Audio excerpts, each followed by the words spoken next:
Kemarin waktu penutupan kita udah bahas segala macam masalah yang terjadi di dalam dunia pendidikan, mengajar dan belajar gitu ya. Maka sebelum kita mulai ini ngaji lagi, mari jangan lupa kita dandani hati kita. Kita luruskan niat kita, lurus niat kita. Jangan karena apa-apa ngaji itu semata-mata kita bersyukur atas nikmat sehat yang Allah telah berikan kepada kita. Lalu kita niat menghilangkan kebodohan dalam diri kita, seraya kita mengenal apa yang menjadi tuntunan baginda Rasul sallallahu alaihi wasallam melalui jalur para ulama-ulama kita salafun saleh. Mudah-mudahan dengan lurusnya niat kita yang baik-baik itu kita diberikan kemudahan dalam mengkajinya, dalam memahaminya, sekaligus ketika kita mengamalkannya. Setelah itu kita niatkan juga menghilangkan kebodohan dalam diri orang lain. Syukur-syukur kita pahami betul, kita hafal, lalu kita bisa mengajar anak istri kita di rumah kita. Syukur mau orang lain yang datang atau siapa, yang penting kita niat mengajarkan diri kita dulu. Maka kita lanjutkan pelajaran kita ini malam. Bahwasanya Al-Imam Al-Ghazali kemarin sudah mengatakan bahwa annan nas fi talabil ilmi ala thalathati ahwalin ay maratib. Maksudnya kata Imam Ghazali, di dalam dunia pendidikan, mau belajar atau mengajar, itu tidak lepas daripada 3 macam bentuk manusianya. Isinya 3 macam. Yang pertama al-faizin, yaitu orang yang belajar dan mengajarnya itu termasuk golongan orang-orang yang berbahagia, ay an-najin min azabillah, yaitu mereka yang selamat daripada azabnya Allah. Siapa itu orang-orang yang berbahagia dalam belajarnya, dalam mengajarnya? Yaitu rajulun, kemarin dikatakan itu rajulun talabal ilma liyattakhidhahu zadahu ilal ma'adi. Mereka-mereka lah yang menjadikan ilmunya, yang menjadikan belajarnya, yang menjadikan mengajarnya itu ia jadikan bekal untuk kehidupannya di alam akhirat. Dia jadikan bekal untuk saat ia berpulang kepada Allah Subhanahu wa ta'ala.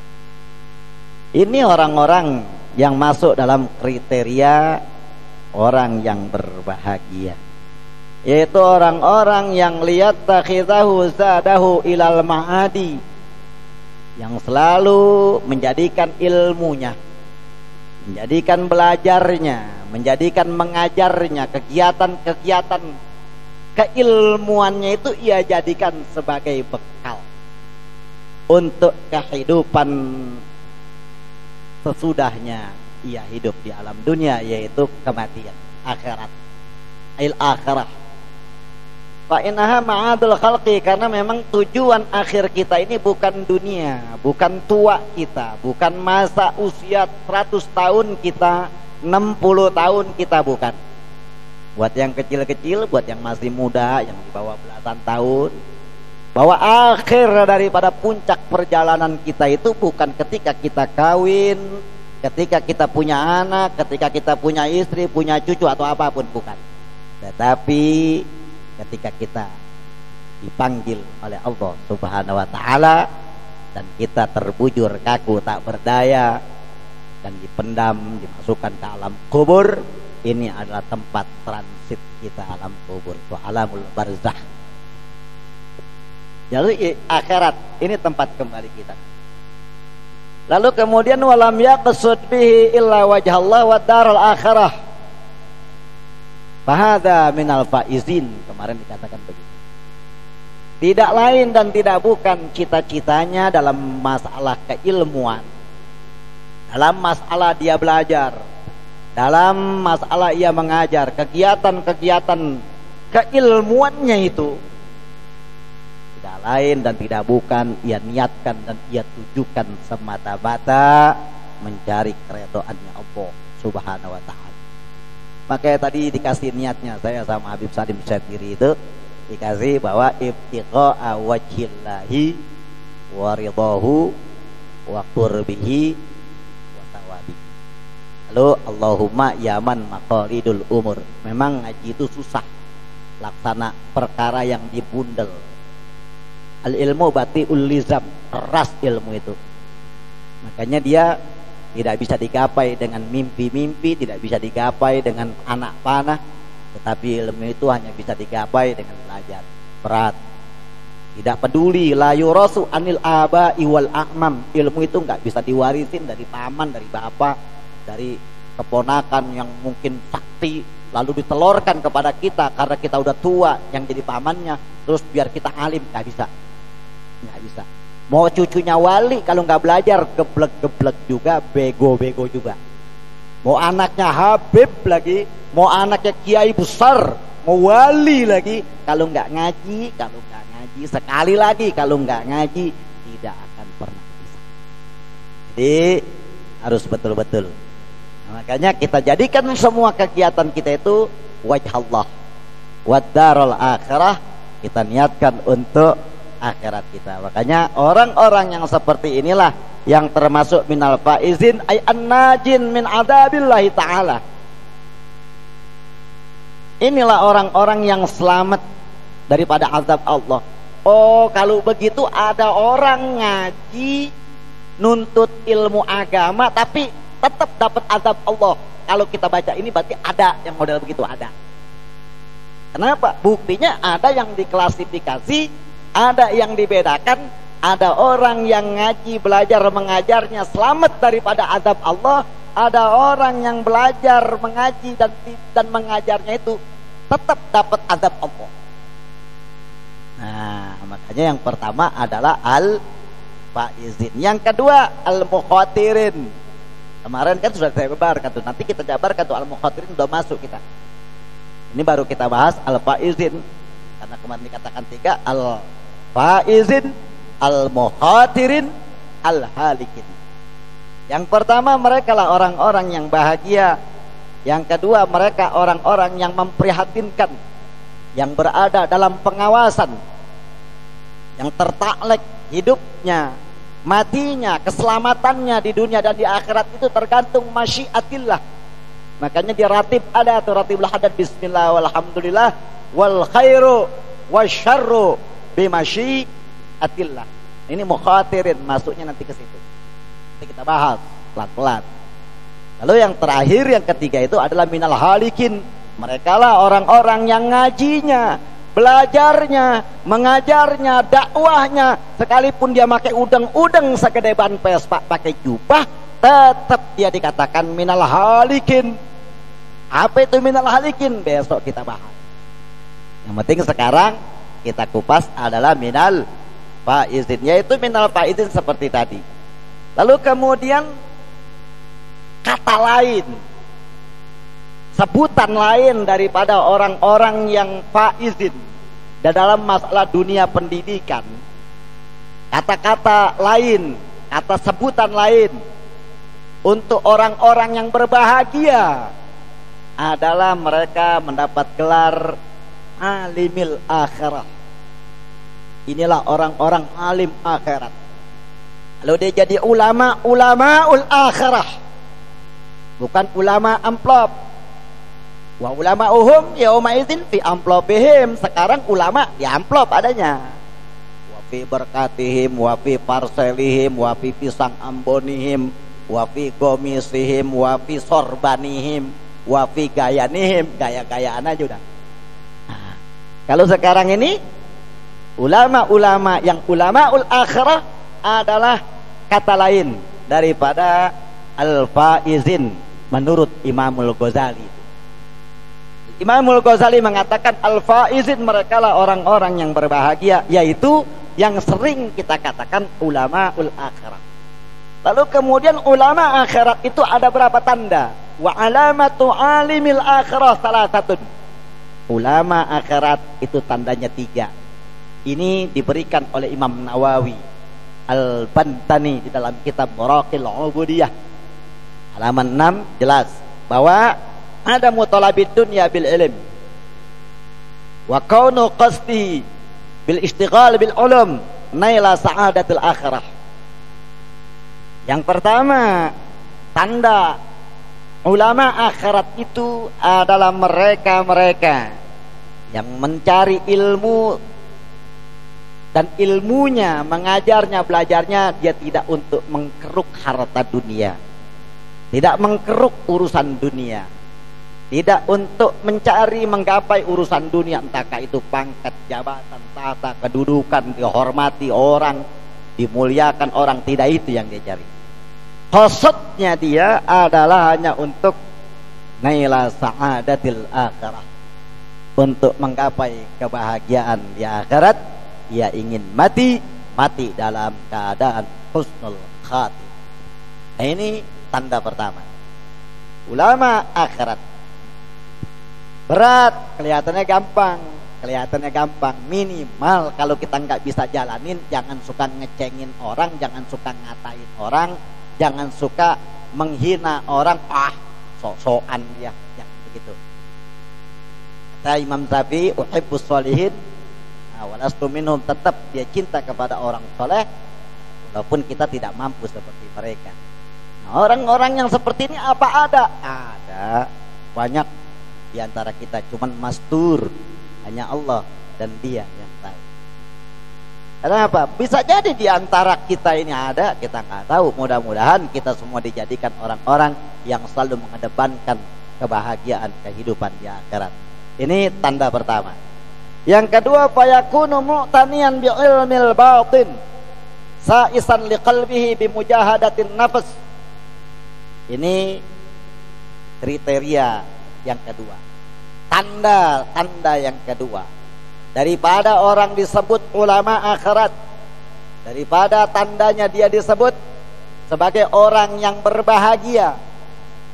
Samping ia niatkan untuk kebahagiaan akhirat, ia bukan hanya sekedar omong saja, dia selalu mu'taniyan bi ilmil batin, bersungguh-sungguh mengasah hatinya, mengasah batinnya.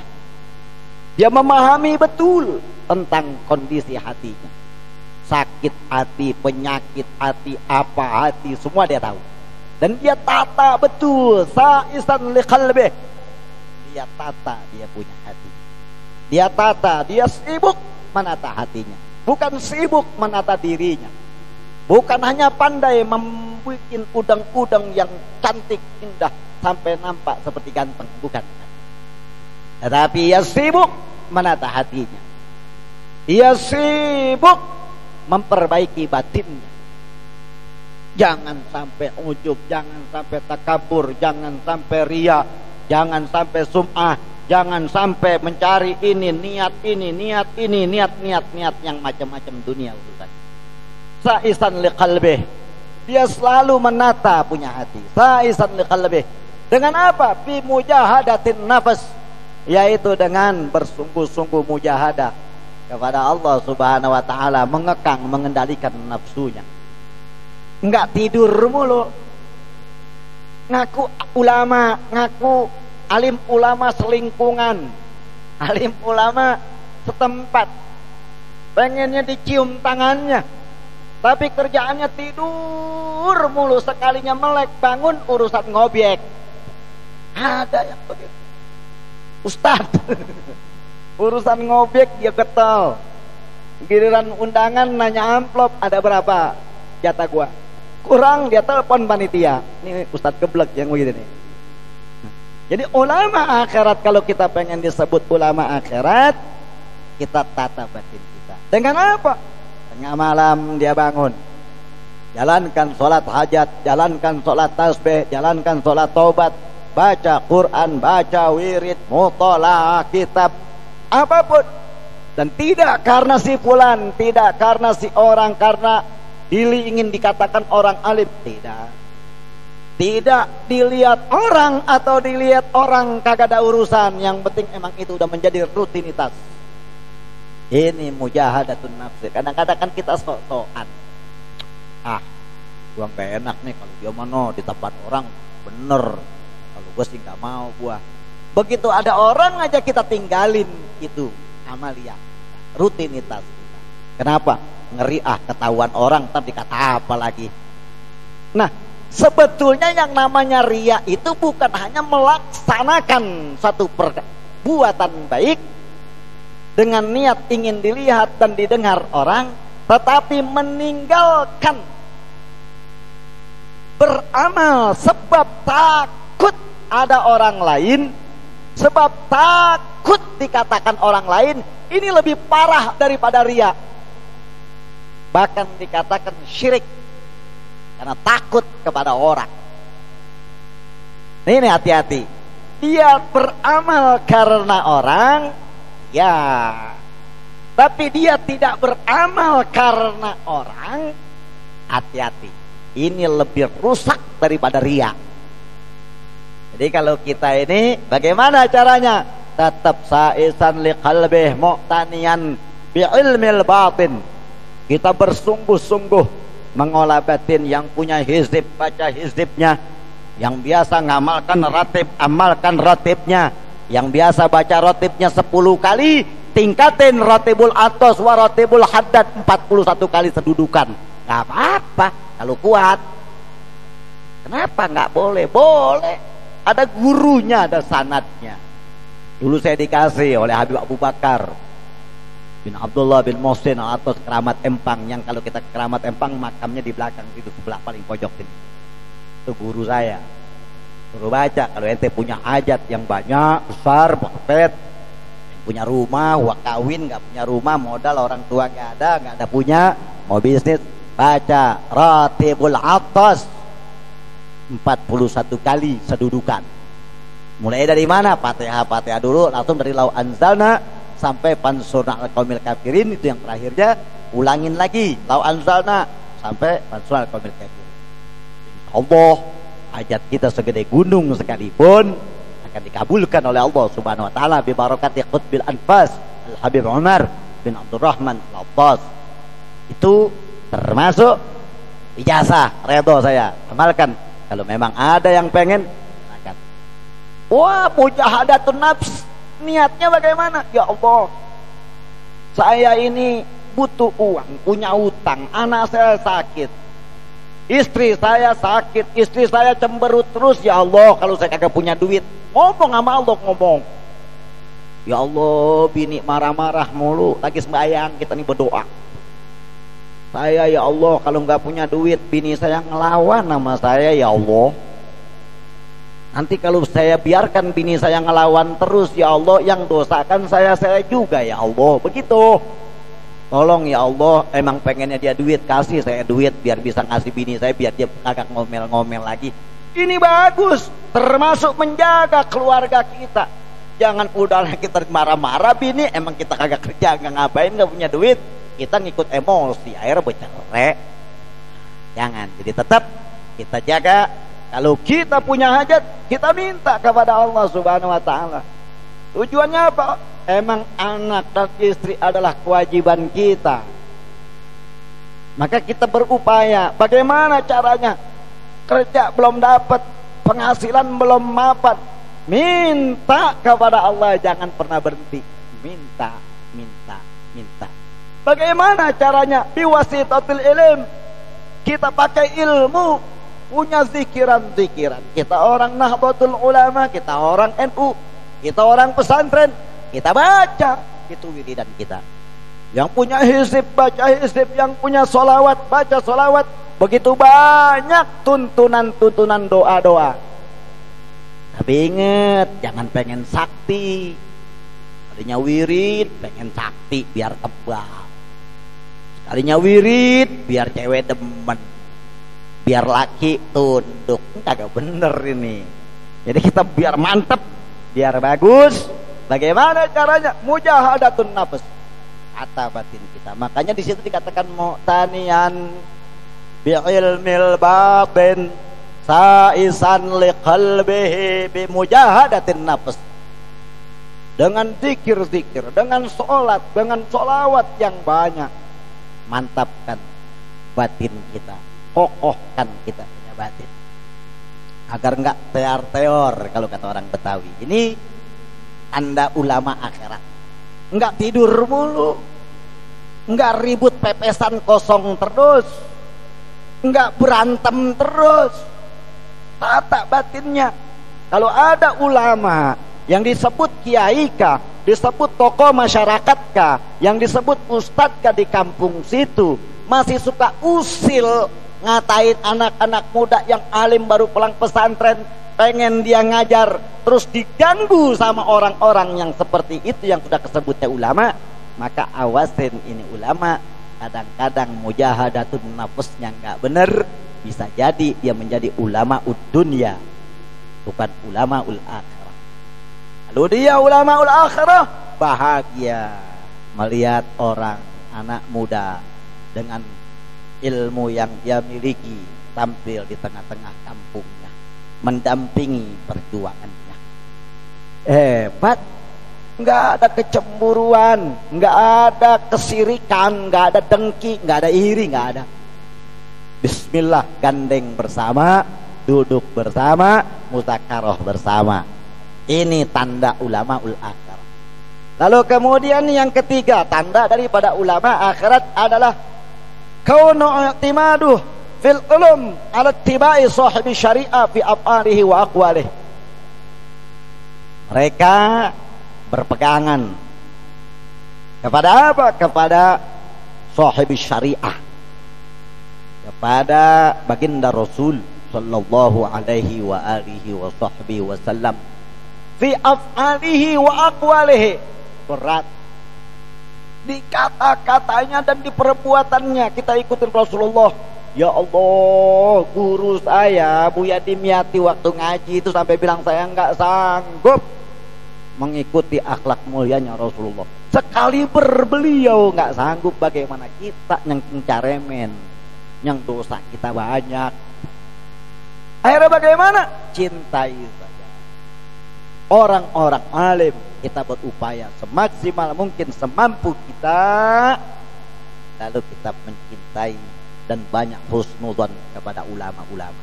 Akhirnya dari ngaji sampai sini dulu saya dapat ijazah itu, Allahumma habibni ila habibika Muhammad sallallahu alaihi wasallam. Ya Allah, jadikan saya ini cinta yang sungguh-sungguh kepada kecintaannya baginda Rasul. Kitanya cinta banget kepada Rasul, Rasul pun jatuh cinta kepada kita. Ini berat kalau cuma kita ngikutin. Ya Allah, dari makannya aja kita udah nggak sanggup. Kita makan kalau belum nambah belum enak, betul kan? Kita makan kalau rendang jengkol nambah. Rasul nggak pernah makan jengkol. Hukum syariat mengatakan makruh, ya kan? Tetap kita makan jengkol. Berat. Rasul nggak pernah makan ikan. Rasul nggak pernah. Ada keterangan sejarah Rasul makan ikan, apalagi ikan lele, dumbo, ada. Rasul nggak pernah makan ikan, wa ikan laut, wa ikan tawar. Rasul nggak pernah makan. Kita makan ikan tiap hari. Berat kita mengikuti tindak tanduknya Rasulullah SAW. Kita mengikuti ulama-ulama saja berat. Bagaimana caranya? Banyak-banyak itu baca doa, Allahumma habibni ila habibika Muhammad sallallahu alaihi wasallam. Sepanjang hari jangan pernah kita tinggal di samping sholawatnya. Ini tanda ulama akhirat. Lalu tadi tanda yang pertama ulama akhirat adalah tidak mencari dunia. Kemarin kan sudah disebut wa alamatu adami talabid dunya. Ciri mereka yang tidak mencari dunia dalam ilmunya itu adalah yang pertama, kemarin ini saya ulangin, ayyakuna awwala amilin bil amr, lalu wa mujtanibin lin nahi. Mereka lah orang-orang yang ilmunya, yang dengan ilmunya, yang dengan belajarnya, dengan mengajarnya tidak mencari dunia, itu tandanya adalah mereka yang pertama kali melaksanakan keilmuan ketika ia sampaikan. Jadi dia konsekuen kepada dirinya. Ya Allah, ketika saya dulu dipintai baca ratib lalu orang datang ke rumah baca ratib, minta ijazah ratib, minta ijazah hizib, minta ijazah hizib Ghazali wa dalailul khairat dan segala macam. Itu konsekuensinya kita pun harus baca. Ini kadang-kadang kagak Ustadz sotoy no lu baca no maulid satu kali, Allah berkaluh. Lah dia kagak pernah baca maulid. Baca Simtuduror, dia nggak pernah baca Simtuduror. Naudzubillah. Jadi orang yang seperti ini biasanya cari sensasi, cari dunia. Tetapi cirinya orang tidak cari dunia dengan ilmunya itu juga ada 3. Yang pertama, dialah pelaku pertama pada setiap perintah kebajikan, dan dialah pelaku pertama yang lari daripada larangan. Dan orang yang seperti ini mujtaniban taraffaha mat'amin wa maskanin wa malbasin.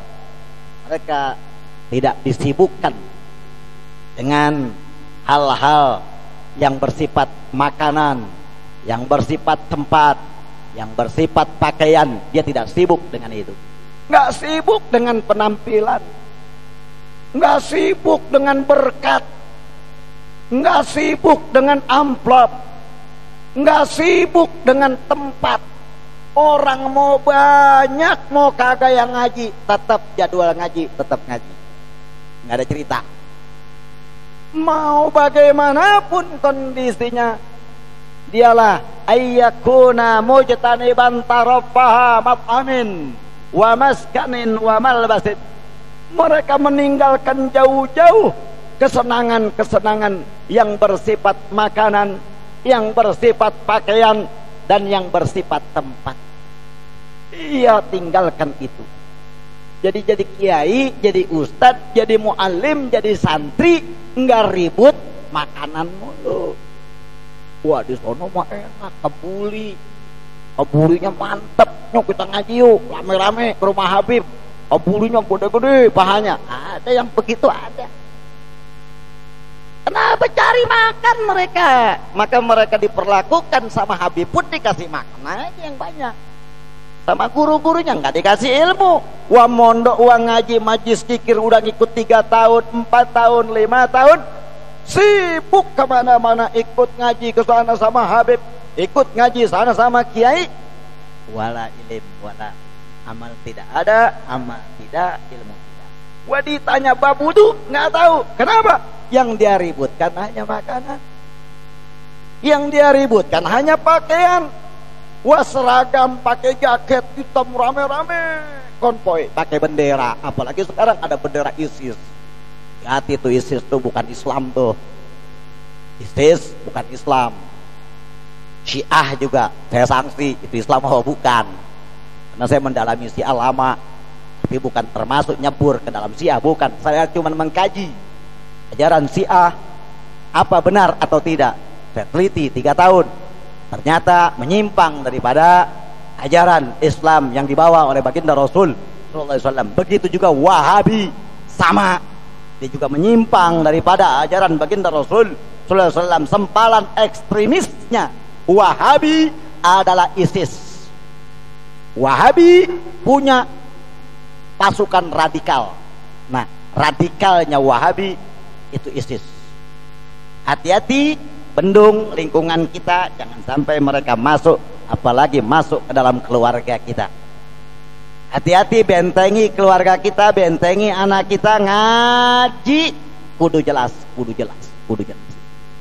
Jangan rada kiri konvoy sana sini bawa bendera, mengkibar-kibarkan bendera. Wah wudu nggak bisa, wah rukun sholat nggak tahu, ngaji Quran nggak bisa, makhraj nggak ngerti. Gaya, pakai sorban, pakai jaket, seragam, pakai gamis. Wah jenggot dipanjang-panjangin, wah kumis dicukur, semuanya rapi. Hanya gaya ingin dibilang orang-orang yang agamis, tapi kenyataannya nol besar. nol besar, tidak mengerti tentang ilmu agama sama sekali. Nah, orang yang seperti itu ributnya soal pakaian, ributnya soal tempat. Orang ISIS juga ribut soal tempat. Lihat, kita dong, bos kita, khalifah kita nih, bos kalau kata dia, godfathernya dia itu Abu Bakar al-Baghdadi, orang Irak. Emang lu orang NU, itu kan Kisaid orang Cirebon, begitu kata dia. Ya Hasim orang Jombang, oh kayak gua dong, kiblat gua Timur Tengah, begitu. Nah, ini ribut-ribut tempat. Gak usah ribut tempat. Wah, kita ini orang Indonesia yang beragama bukan orang Islam yang lagi mampir ke Indonesia. Kita ini orang Indonesia yang beragama Islam. Oleh karena kita orang Indonesia, maka kita jaga Indonesia kita. Ketika kita menjaga Islam kita, maka tetap kita cintai Indonesia kita. Nggak ada orang ngerti Islam bikin ulah di negeri sendiri, menghancurkan negeri sendiri. Tidak ada. Tidak ada orang cinta kepada Allah dan Rasulnya, serta menerima semua ajaran-ajarannya, lalu kemudian ia bikin rusuh di negerinya sendiri, menghancurkan masalah ini, menghancurkan gedung ini, mengganggu orang lain. Tidak, bahkan ngatain orang saja ajaran kita tidak membenarkan. Bagaimana kalau kita mengkafir-kafirkan orang? Orang ziarah dikafirkan, orang baca maulid dikafirkan, orang baca nabur rebana di dalam masjid dikafirkan. Orang-orang yang seperti ini biasanya hanya sibuk kepada urusan-urusan perut, urusan penampilan, urusan tempat. Dia tidak ngerti tentang ilmu agama. Saya kalau ada orang Wahabi, orang Syiah, orang apa, dia ingin adu argumentasi dengan baik-baik, kita terima. Tapi kenyataannya nol. Sekalinya dia datang, dia kirimin kita jin-jinnya yang datang banyak jinnya. Nah, ternyata dia main santet juga. Nah, ya, padahal kata dia bid'ah, kata dia musyrik. Nah, makanya kita jaga. Lalu kemudian tanda yang kedua, orang dalam dunia keilmuannya tidak cari dunia. Tanda yang keduanya di samping tadi yang pertama, yang keduanya ini adalah mun'azilan munqabidan an mukhalatatis sultan. Dia tidak sibuk berdekat-dekatan, bermesra-mesraan, berdamping-dampingan kepada pemerintah. Bukan berarti subversif, bukan berarti anti pemerintah, bukan. Orang biasanya jangankan dekat presiden, jangankan dekat menteri, dekat RT aja kadang-kadang suka belagu, bener kan? Teh, urusin KTP gue teh, abis teh. Pokoknya bagaimana ke cara lu dah.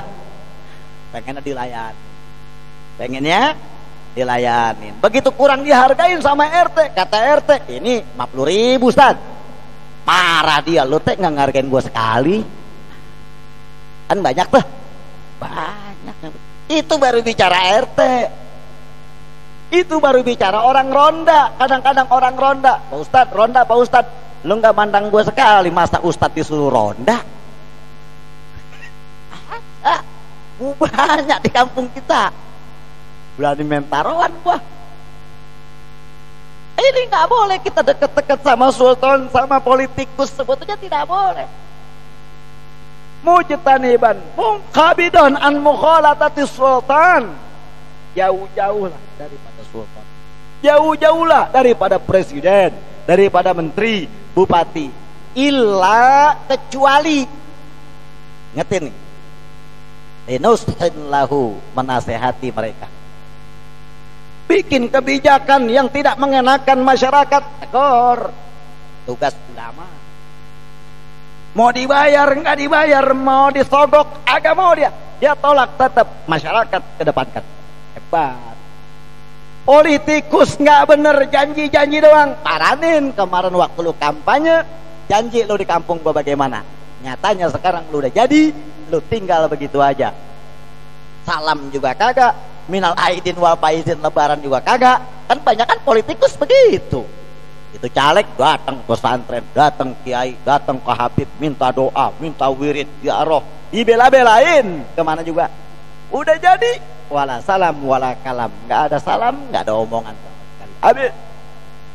Jadi tandanya orang dengan ilmunya, dengan belajarnya, dengan mengajarnya, tidak mencari dunia itu, dia jauh daripada pemerintahan, tidak bermesraan. Maksudnya begitu, jauhnya itu tidak bermesraan.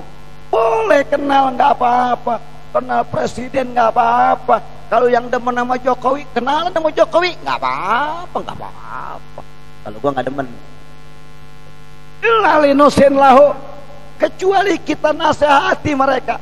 Ketika mereka tidak bagus, kita tegur mereka. BBM lagi susah, tanya masyarakat, ya Allah, kita di sini enak, tapi yang namanya di sana, di daerah Pantura, orang mobil ngantri berkilo-kilometer. Tadi Pak Haji Karno cerita sama saya, mobil sampah tadi kehabisan bensin, akhirnya pakai Pertamax. Nah, mobil sampah, berapa gajinya itu tukang sampah? Beli bensinnya sudah Pertamax. Berat. Tegur DPR MPR, tolong bagaimana ini? Bensin kasihan masyarakat. Kalau emang mau ditaikin biar jelas berapa, mau 10.000 kalau jelas ada kenyataannya. Ini ditaikin kagak, barang langka. Bingung orang yang mau kerja, bingung orang yang pada usaha, semua ribet. Kasihan masyarakat menderita, ini negara tidak bagus. Samperin pemerintahnya, tanya. Ini tugas daripada DPR MPR. Tetapi karena DPR MPR tidak bisa mewakili aspirasi kebanyakan masyarakat, yang dia wakili hanyalah golongannya semata, hanya kepentingan politiknya semata, maka tugas ulama datang. Aja saya kemarin telepon sama Kiai Mustadi Dimyati Abuya di Banten, itu begitu. Gak usah takut, sekarang mau apapun kenyataannya, kalau memang tidak benar, DPR MPR DPRD semua tegur. Kenapa? Kenyataannya mereka ingin menjadikan apa Indonesia ini. Jadi tetap kita bukan cinta kepada pemerintahan, kita bukan cinta karena ada kepentingan kita dekat mereka, bukan. Silakan dekat kepada pemerintah, asal tidak karena kepentingan, asal enggak silo, enggak larut, enggak hanyut oleh bujuk rayuan dia. Kita ini orang-orang agama, enggak usah ikut-ikutan. Sampai ada salam apa lebaran pakai salam 3 jari sama saya, ada ulama yang begitu ada. Lebaran nama saya pertama bagus, minal aidin wal faizin, mohon maaf lahir dan batin. Mudah-mudahan kita semua diberkati Allah dan segala macam, tetek bengek. Ujung-ujungnya salam 3 jari, marah gua. Nah, kalau salaman yang gua tahu, baba gua, emak gua, orang tua, semua guru-guru kita salaman 5. Lah ngapa jadi 3? Suit. Jadi ini banyak. Ini siapa yang ngirim? Ulama, kiai, notabene. Gara-gara apa? Korban politik kemarin, korban pilpres. Tahu dapat duit berapa dia dari yang punya 3 jari? Tak tahu. Nah ini, jadi jangan sampai seperti itu. Boleh kita dekat kepada ulama, pemerintah. Ulama boleh dekat kepada pemerintah, ulama boleh dekat sama legislatif, ulama boleh dekat kepada eksekutif di negeri ini. Pejabat aparat polisi TNI boleh kita dekati, asal satu, linushin lahu, kalau memang kita sudah ngerti agama. Hati mereka. Kalau mereka lagi nggak benar, silakan. Satpol PP di persenjatai listrik, bilang kepada mereka, jangan mentang-mentang lu pegang senjata listrik, PKL lu anggap musuh. PKL itu bangsa Indonesia. Daripada ketimbang dia jadi pengangguran, pengemis, jangan lu musuhin dan jangan terlalu bengis lu musuhin dia. Begitu, karena negara bukan punya Satpol PP. Enak. Ini linusin lahu, nasihatin mereka. Dan yang kedua, boleh kita dekat. Kata Imam Nawawi, boleh kita dekat kepada pemerintah, boleh. Asal apa? Liraddi madzalim ala abrariha, ala arbabiha, atau ila arbabiha, atau liraddi madzalimin ila arbabiha. Kita dekat kepada lurah, kita dekat kepada camat, wali kota, RT, RW, Ansip, Kapolsek, Kapolres, Kapolda, Kapolwil, Kapolri, Jenderal, Panglima, semua menteri, kita boleh dekat kepada mereka. Satu, tadi nasihati mereka. Tujuannya untuk menasihati, menegur mereka, boleh. Yang kedua, liraddi madzalim ila arbabiha, mengembalikan hak-hak rakyat yang dizalimi, yang dikhianati, boleh. Enggak kudu pengacara yang ke sono, kita masyarakat, ulama tugasnya boleh. Ini di kitab jelas berdasarkan hukumnya, ada riwayatnya, ada hadisnya, ada tuntunannya membenarkan hal itu. Dan yang ketiga, boleh dekat kepada ulama, ulama boleh dekat kepada pemerintah, boleh saja, asal syarat yang ketiganya itu lisyafa'ah bi mardatillahi ta'ala. Ini lisyafa'ah, ya, lisyafa'ah bi mardatillahi ta'ala, untuk memberikan syafaat. Bagaimana membantu mereka untuk kebaikan negeri ini, membantu mereka untuk mendandani negeri ini agar diredhoi oleh Allah Subhanahu wa ta'ala. Sama-sama bareng-bareng pemerintah dengan ulama duduk memikirkan nasib negeri ini, memikirkan nasib dunia pendidikan di negeri ini. Ya Allah, prihatin kita. Perda baru di Jakarta, mau itu pemdanya, dinasnya dinas pendidikan, tetap mengatakan bahwa pakaian koko muslim artinya tidak boleh setiap hari Jumat. Sekarang diganti dengan pakaian adat. Pelan-pelan orang dijauhin dari agamanya.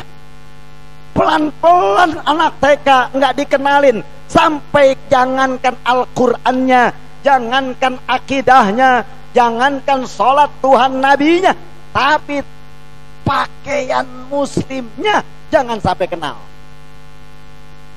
Ganti pakaian adat, ganti pakaian budaya. Padahal agama lebih penting daripada budaya, dan agama tidak pernah menyakiti budaya. Ini di negeri kita, Jakarta barometer Indonesia. Ketika di Jakarta semuanya diam, nanti yang lain pada ngikut semuanya. Jawa Tengah ngikut, semua ngikut. Akhirnya besok orang setiap Jumat udah kayak ibu kita Kartini. Hari Raya Kartini ada yang pakai pedang-pedangan begitu tuh, pakai apa namanya, kumis-kumisan. Pakaian adat.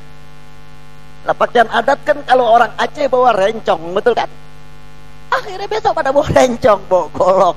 Ah, ini bahaya. Mudah-mudahan kita berharap negeri ini menjadi baik. Kita boleh dekat sama yang begitu tuh, pemerintah begitu, tegur, Ahok tegur. Kalau saya kan orang Depok, Bogor masuknya. Ini orang dari Jakarta yang punya kiai, yang punya apa, jangan pada diam aja. Kadang-kadang beraninya cuman nama turu-turu, kan begitu ya. Nah, begitu bentok aja. Ada dulu yang ceramahnya galak banget, begitu bininya nyalek, dia kricek diem. Udah gitu bininya jadi lagi makin diem aja, udah kagak ada suaranya. Ada. Padahal sesepuh tuh. Ah, kita kasihan.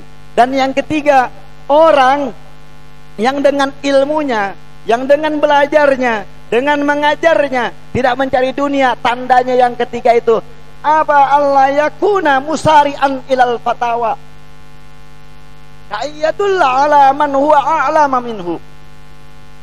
Dia tidak buru-buru di dalam berfatwa, enggak cepat menjatuhkan, memponis perkara masalah agama, tidak. Apa itu fatwa? Fatwa itu mengambil satu keputusan yang menyangkut tentang keagamaan, mau yang prinsip ataupun yang bukan. Ini fatwa. Dan dianya orang yang seperti ini, kalau dia memang tidak mencari dunia dengan ilmunya, enggak buru-buru berfatwa. Ketika ditanya tentang hukum oleh pendengarnya, oleh jamaahnya, oleh murid-muridnya, tidak langsung dia jawab. Kita prihatin lihat di TV, ulama cepet banget jawabnya, nggak megang kitab. Padahal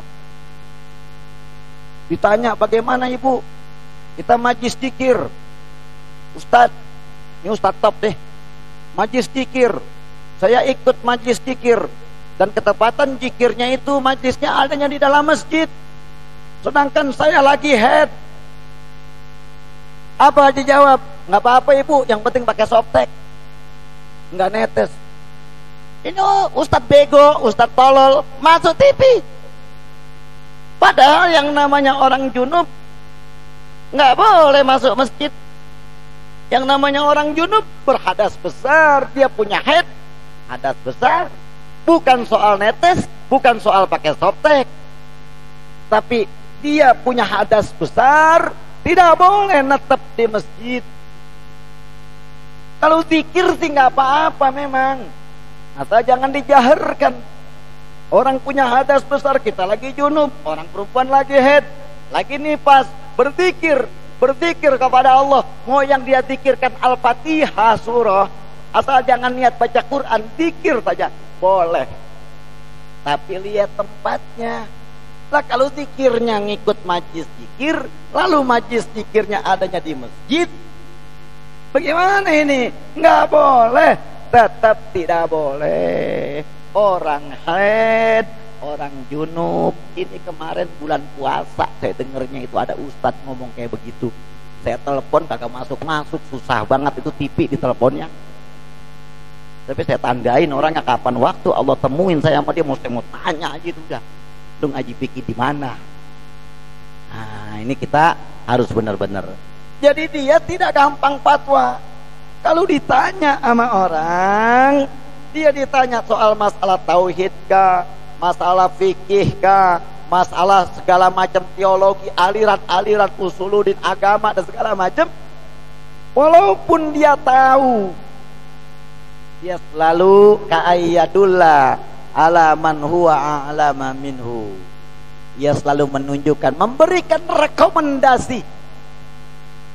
Dia memberikan rekomendasi, ini kamu datangi kiai ini, kamu datangi ustadz ini, kamu datangi habib ini, kamu datangi ulama ini, dialah sesungguhnya yang lebih alim tentang ini. Nih baru orang dengan belajarnya, mengajarnya tidak mencari dunia. Kalau dia paksakan dia jawab saat itu juga, maka kita curiga. Orang umum saja curiga, wah ini biar dia nggak ketahuan begonya, biar nggak ketahuan tololnya. Padahal justru malah tolol. Nah, orang nutupin tololnya malah kelihatan tololnya. Orang nutupin dungunya malah ketahuan beleguknya. Jadi kita harus pahami betul. Ketika ada yang bertanya kepada kita, ketika ingatan kita, walaupun kita pernah ngaji ini ngambang, tolong jangan buru-buru dijawab. Lalu dia minta maksa, tunjukin kiai anu, habib anu, ulama anu, itu dia ahli. Bicara hadis, datang kepada ahli hadis. Oh, Jakarta di mana Ustadz? Itu Kiai Mustafa Yakub. Dijawab, pusat di mana Ustaz? Banyak, Darul Hadis ada Malang, Al-Faqihiyah. Tanya lagi ahli fikih, tanya pesantren sana, tanya pesantren sana. Ini hebat namanya.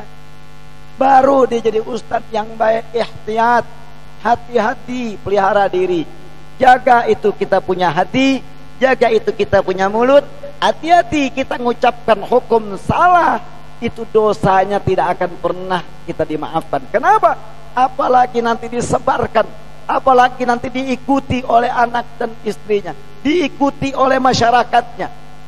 Ketika salah dia berfatwa, Allah, bahaya, bahaya, bahaya. Maka jangan buru-buru kita memberikan jawaban ketika ada pertanyaan itu. Lalu kemudian kita dikasih contoh oleh Imam Nawawi bahwasanya orang-orang yang tidak mudah menjatuhkan fatwa itu banyak sekali. Tapi karena memang waktu, saya ini udah jam 10 sekarang nih. Ya, udah jam 10. Jadi yang penting ingetin, kita pengen ngaji kita, pingin ilmu kita, pingin belajar dan ngajar kita, kita tujukan kepada akhirat. Kita dengan ilmu kita, dengan ngaji kita, capek kita jalan jauh kemari, kepingin mendapatkan ridhonya Allah Subhanahu wa taala. Maka bersihkan kita punya niat, murnikan kepada Allah Subhanahu wa taala. Illa wajhallah wa ridahu. Niatkan kita ngaji ini mendekatkan diri kita kepada Allah Subhanahu wa taala. Liyatakhidahu zadahu ilal ma'ad. Niatkan juga buat bekal mati kita nanti. Jangan niatkan pengen disebutnya nanti orang yang ngerti agama. Kadang-kadang ada orang Betawi begitu. Wah, jangan sampai bego-bego banget ini ilmu agama kita. Ngaji. Nah, keren. Udah gitu kadang-kadang foto juga sama Habib. Bis foto sama Habib, sama ulama, Habib Lutfi, siapa semua, Habib Bakar ini dia foto, dia pajang. Agak di rumahnya di Facebook, nah, di BB, di Twitter dia pajang. Biar apa? Nih, gua nih deket nih sama ulama ini nih, bangga dia, bangga. Kita ngaji bukan karena cari bangga-banggaan. Kita belajar, kita ngajar, kita nyatet, kita ingin sebulan 2 kali di Kubah Mas, bukan karena ingin bangga-banggaan atau dibanggakan, tapi semata-mata mencari bekal untuk mati kita. Karena mati pasti datang. Enggak kudu nunggu sakit Allah kalau mematikan kita. Enggak kudu nunggu tua Allah kalau mematikan kita. Bisa jadi saya belakangan, situ duluan, atau situ duluan saya belakangan. Bisa aja. Jadi kita mudah-mudahan dipanjangkan umur kita oleh Allah Subhanahu wa taala. Mati kita dalam keadaan husnul khatimah, dan ngaji kita, ngaji yang diridhoi oleh Allah Subhanahu wa taala. Yang semua ngaji kita ini bisa menjadi bekal kita untuk kematian kita, meregang nyawa kita. Kita ngaji ini dijadikan bekal untuk kenikmatan kita saat malaikat maut mencabut nyawa kita. Hilang perih itu dicabut nyawa karena sebab manisnya kita ngaji ini. Dan mudah-mudahan ngaji kita ini menjadi penerang lampu buat di kuburan kita, menjadi penerang buat di kubur alam barzakh kita, dan buat menjadi kenyamanan saat kita dimandikan, saat kita dikafani, saat kita dikeranda, lalu kemudian mudah-mudahan kita dibangkitkan kepada ulamaul amilin, al-hudatil muhtadin. Kita minta kepada Allah Subhanahu wa taala, mudah-mudahan ilmu kita ini membias menjadi nur, dan menjadi nur yang bisa membias, menerangi kepada anak kita, menerangi keluarga kita, menerangi istri kita, menerangi orang-orang tua kita, menerangi lingkungan kita, menerangi negara kita. Dan mudah-mudahan semua yang diterangi itu menjadi hamba-hamba Allah yang baik, menjadi orang-orang yang bijaksana, menjadi orang-orang yang bermanfaat, yang kuat iman Islamnya ala aqidah ahlus sunnah wal jamaah. Lalu kemudian kita minta kepada Allah, mudah-mudahan dengan ilmu kita ini, kita punya salah diampuni oleh Allah Subhanahu wa taala. Kita punya dosa kita begitu banyak, baik dalam kata kita, dalam tatapan mata kita, dalam perbuatan kita, dalam langkah kaki kita, dalam apa yang terbesit dalam hati kita, dalam otak pikir, alam pikiran kita. Semuanya kita banyak mengeluhnya kepada Allah. Kurang rasa syukur kita, kurang rasa qanaah kita, ada sombong, ada bangga dalam diri kita. Mudah-mudahan dengan ngaji kita ini, ilmu yang sudah kita pelajari, mengajar dan mengajar yang sudah kita rutinkan, mudah-mudahan dijadikan wasilah menjadi penerang hati dan penyembuh segala macam penyakit dalam hati kita. Dan mudah-mudahan segala urusan kita diberikan kemudahan dan kelancaran oleh Allah Subhanahu wa taala. Kita mencari nafkah, kita mencari nafkah untuk anak kita, untuk istri kita, untuk keluarga kita, untuk orang tua kita. Kita senangkan mereka. Lelah kita, capek kita, masih sempat kita sisihkan waktu untuk ngaji. Mudah-mudahan itu dihargai oleh Allah Subhanahu wa taala dengan penghargaan yang paling tinggi, derajat yang paling bagus. Dan mudah-mudahan itu semua menjadi sebab wasilah mewaris kepada anak kita dan di antara sekian banyak anak cucu kita mudah-mudahan dijadikan orang satu saja. Kita minta syukur semuanya dijadikan sebagai ulamaul amilin, orang yang cinta kepada Allah dan Rasulnya, orang yang selalu mengedepankan ilmu agama dan paham betul tentang ilmu agama. Dari sebab jerih payah kita, di tengah capek kita masih sempat ngaji. Mudah-mudahan anak kita ada yang jadi ulama, mudah-mudahan cucu kita ada yang jadi ulama al-amilin, yang betul-betul tidak cinta kepada dunia, yang bisa menyelamatkan kita nanti di alam akhirat di hadapan Allah Subhanahu wa taala. Ala hadhin niyah wa ala kulli niyatin shalihah wa ila hadratil habib sayyidina wa maulana Muhammad sallallahu alaihi wasallam. Al-Fatihah.